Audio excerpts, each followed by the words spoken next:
യശയ്യാപ്രവചനം 50:4. തളർന്നിരിക്കുന്നവരെ വാക്കുകൊണ്ട് താങ്ങുവാൻ അറിയത്തക്കവണ്ണം ദൈവമായ കർത്താവ് എനിക്ക് ഉപദേശത്തിൻ്റെ നാവ് തന്നിരിക്കുന്നു.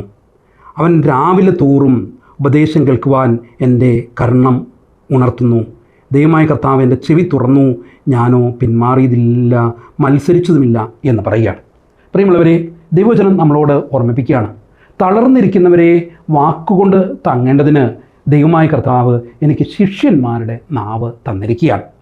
എങ്ങനെയാണ് അവൻ തന്നിരിക്കുന്നത്? അവൻ രാവിലെ തോറും എന്നെ ഉണർത്തുന്നു. ശിഷ്യന്മാരെ പോലെ കേൾക്കേണ്ടതിന് എൻ്റെ ചെവി അവയെ അവൻ ഉണർത്തുന്നു. അവൻ രാവിലെ തോറും എന്നെ ഉണർത്തുന്നു. യഥാർത്ഥത്തിൽ മറ്റുള്ളവരെ താങ്ങാൻ തക്ക ഒരു വാക്ക്, മറ്റുള്ളവരെ ശക്തീകരിക്കാൻ തക്ക ഒരു നാവുണ്ടാവണമെന്ന് ആഗ്രഹിക്കാത്ത വ്യക്തിത്വങ്ങൾ ആരാണുള്ളത്? പക്ഷേ ആ യാത്ര ആരംഭിക്കുന്നത് നാവിലല്ല, നേരെമറിച്ച് ചെവിയിലാണ്, കേൾക്കുന്നതിലാണ്. കർത്താവ് ഇവിടെ പറയുന്നു എന്നാണ്, അവൻ രാവിലെ തോറും ഉണർത്തുന്നു. അവൻ ശിഷ്യന്മാരെ പോലെ കേൾക്കേണ്ടതിന് എൻ്റെ ചെവിയെ ഉണർത്തുന്നു. പ്രിയമുള്ളവരെ, ഈ പ്രഭാതം കർത്താവിനെ പോലെ ശിഷ്യന്മാരെ പോലെ കേൾക്കുവാൻ തക്ക വിധം നമ്മളുടെ ചെവിയെ ഉണർത്തുന്ന പ്രഭാതമായിരിക്കട്ടെ.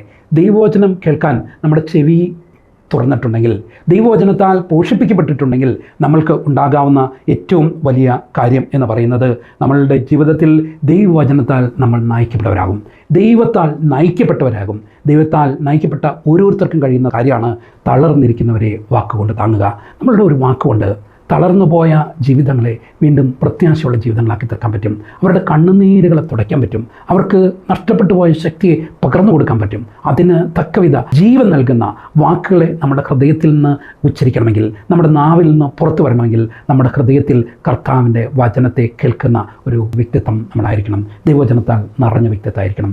ഈ പ്രഭാതം അനേകരെ ശക്തിപ്പെടുത്തുന്ന, അനേകർക്ക് ജീവൻ നൽകുന്ന വ്യക്തിത്വങ്ങളാകുവാൻ നമുക്ക് ഓരോരുത്തർക്കും കൃപ നൽകട്ടെ. അങ്ങനെ ദൈവത്താൽ ഉണർത്തപ്പെട്ട പ്രഭാതത്തിൽ അവന് വേണ്ടി ഉണർത്തപ്പെട്ട വ്യക്തിത്വങ്ങളായി തീരുവാൻ ദൈവം നിങ്ങളെയും എന്നെയും സഹായിക്കട്ടെ എന്ന് ആശംസിച്ചുകൊണ്ട് പ്രാർത്ഥിച്ചുകൊണ്ട് എൻ്റെ വാക്കുകൾ ഉപസംഹരിക്കുന്നു. ദൈവം നിങ്ങളെ സമൃദ്ധിയായി അനുഗ്രഹിക്കട്ടെ.